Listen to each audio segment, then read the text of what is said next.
नमस्कार, मैं कमलेश जादवानी व्यापार विषय चैनल में आप सभी का स्वागत करता हूं। फूड एडिटिव सीरीज़ को आगे बढ़ाते हुए आज के वीडियो में हम एक ऐसे फूड एडिटिव्स की जानकारी आपके साथ साझा करते हैं जो कि बहुत से फूड प्रोडक्ट में इस्तेमाल किया जाता है। इस वीडियो से जुड़े रहे और अपना ज्ञान बढ़ाएं। आज का टॉपिक है व्हाट इज़ E211। यह आपने बहुत से फूड प्रोडक्ट के लेबल पर देखा होगा। इसकी जानकारी आपके साथ साझा कर रहे हैं। 4 पॉइंट पर बात करेंगे, जिसमें से पहला पॉइंट है what is E211, what is sodium benzoate. दूसरा पॉइंट है category as per Europe and international food additives list index. तीसरा पॉइंट है एप्लीकेशन और यूज़ इन फूड प्रोडक्ट्स। और चौथा जो पॉइंट है वो बहुत महत्वपूर्ण है, जिसमें हम बात करेंगे reason for addition, allowed doses and conditions के बारे में। अंत तक जरूर देखें ताकि आपको ये पता चल सके कि इसके डालने की वजह क्या है। तो पहला पॉइंट देखिए, स्टार्ट करते हैं, जिसमें हम बात करेंगे व्हाट इज़ E211। इसका केमिकल नेम है सोडियम बेंजोएट। इसका दूसरा नाम जो है बेंजोएट ऑफ सोडा, या इसे आप sodium salt of benzoic acid के नाम से भी कई आपने प्रोडक्ट के लेबल पर देखा होगा। आप देखिए, इसमें बगल में मैंने एक वहाँ पर डिश में एक वाइट कलर का पाउडर रखा है, जिसका इसे अपीयरेंस दिखने में कैसा है। अपीयरेंस इसका वाइट और कलरलेस पाउडर है। वाटर सोलिबिलिटी इसका 60 ग्राम तक आप अगर सोडियम बेंजोएट लेते हैं और 30 डिग्री सेल्सियस तक वाटर गर्म करेंगे तो ये आराम से उसमें घुल जाएगा। सोलिबिलिटी जो इसका अन्य प्रोडक्ट है इथेनॉल और मिथेनॉल में है। इसी तरह इसको किसी भी तरह का ओडर नहीं है, यानी किसी भी तरह का इसको स्मेल नहीं आएगा। इसका पीएच अगर आप देखेंगे तो लगभग इसका पीएच वैल्यू ये 8 होगा।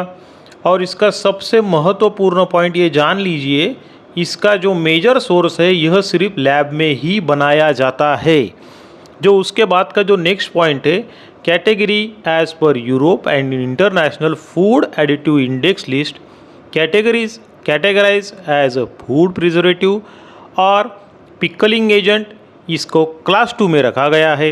इसके बाद जो है इसका एप्लीकेशन और यूज़ इन फूड प्रोडक्ट। इसका एप्लीकेशन फूड और ब्यूरेज प्रोडक्ट में इसका आमतौर पर इस्तेमाल किया जाता है, जिसमें dressing, salad, frozen yogurt, jams, fruit juice, carbonated beverages और पिकल में इसका आमतौर पर इस्तेमाल किया जाता है। कॉस्मेटिक्स में इसको cream, lotion, body cream, body washes और हेयर शैम्पू में इसका इस्तेमाल किया जाता है। इसका अन्य उपयोग है पर्सनल केयर में toothpaste, mouthwash, baby wipes, hair care product में इसका इस्तेमाल किया जाता है। कुछ मेडिसिनल प्रोडक्ट में भी इसका इस्तेमाल किया जाता है। Work as a industrial corrosion inhibitors के तौर पर, यानी करोजन से बचने के लिए भी कई प्रोडक्ट में इसका इस्तेमाल किया जाता है इंडस्ट्री में। और विस्लिंग नॉइज़ जनरेटर इन फायरवर्क्स, आपने फटाकों में देखा होगा कि जब किसी फटाके में एक आवाज़ आता है तो वो आवाज़ जो स्पेसिफिक आवाज़ आता है सायरन जैसा, उसके लिए इसका खास तौर पर इस्तेमाल किया जाता है। इसका नेक्स्ट है रीज़न, एडिशन ऑफ रीज़न क्या है, inhibit the growth of bacteria, mould, yeast, fungi in food and beverage product. यह बैक्टीरिया, मोल्ड और ईस्ट की ग्रोथ ना हो, इसके लिए इसका खास तौर पर इस्तेमाल किया जाता है। Increase the shelf life of food and beverage product, आपके फूड प्रोडक्ट का और ब्यूरेज प्रोडक्ट का शेल्फ लाइफ बढ़ाता है। इसी के साथ इसका नेक्स्ट है प्रिवेंटिंग द फूड स्पॉइलेज, यानी फूड खराब होने से बचाता है। इसका अन्य इस्तेमाल करने की वजह है effective work in acidic condition food product, जिस प्रोडक्ट का पीएच यह एसिडिक होगा यानी 5 से कम होगा, उसमें यह आमतौर पर इस्तेमाल किया जाता है। इसका नेक्स्ट जो इस्तेमाल करने की वजह है it prevent the microbial contamination in food product like cosmetic cream, lotion, shampoo and hair products. इसको माइक्रोबियल ग्रोथ ना हो, इसलिए कॉस्मेटिक्स प्रोडक्ट में इस्तेमाल किया जाता है। करोजन इनहिबिटर्स के तौर पर इंडस्ट्रीज़ इसकी प्रॉपर्टीज़ है। Maintain the freshness in food, food को ताज़ा रखने में मदद करता है। टू स्लो डाउन और prevent the colour change, pH, texture, food and beverage products. यह प्रोडक्ट को जो कलर, पीएच और टेक्सचर है इसको ख़राब ना हो इसके लिए इसको मदद करता है। Work as a stabiliser in the photo processing इसमें स्टेबलाइज़र का काम करता है। और इसका लास्ट है डोसेस कितना इस्तेमाल किया जाता है, सबसे महत्वपूर्ण पॉइंट है।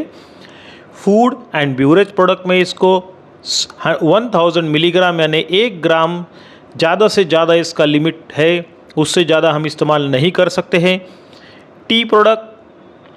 टी जैसे प्रोडक्ट में 50 मिलीग्राम पर केजी के ज़्यादा हम इस्तेमाल नहीं कर सकते हैं। वाइन अगर कोई प्रोडक्ट बना रहा है तो वाइन में 60 मिलीग्राम का गवर्नमेंट का अलाउड लिमिट है, उससे ज़्यादा इस्तेमाल नहीं किया जाता है। जूस प्रोडक्ट में इसका 750 मिलीग्राम ही पर केजी के हिसाब से मैक्सिमम लिमिट है। जो अन्य है इसका इस्तेमाल करने की कंडीशंस कौन कौन सी है यह बहुत ज़रूरी है, ये जानना आपके लिए।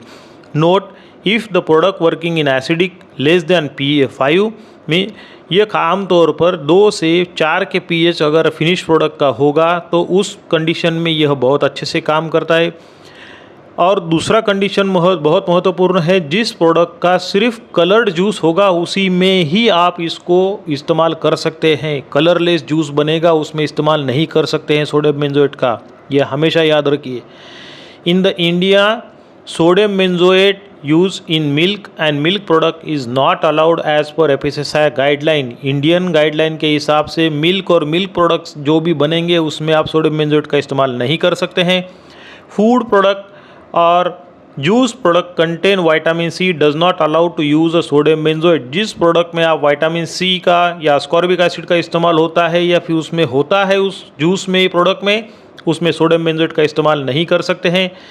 जनरली इसका अलाउड डोसेस आमतौर पर 0.025 टू 0.1% के बीच में ही इस्तेमाल किया जाता है। यह पर केजी का हिसाब होता है या इसको वेट बाय वेट से लिया जाता है। जुड़ेगा इंडिया तभी तो बढ़ेगा इंडिया। इस तरह के अन्य वीडियो देखने के लिए हमारे चैनल को लाइक करें, शेयर करें, सब्सक्राइब करें। Thank you very much for watching our video.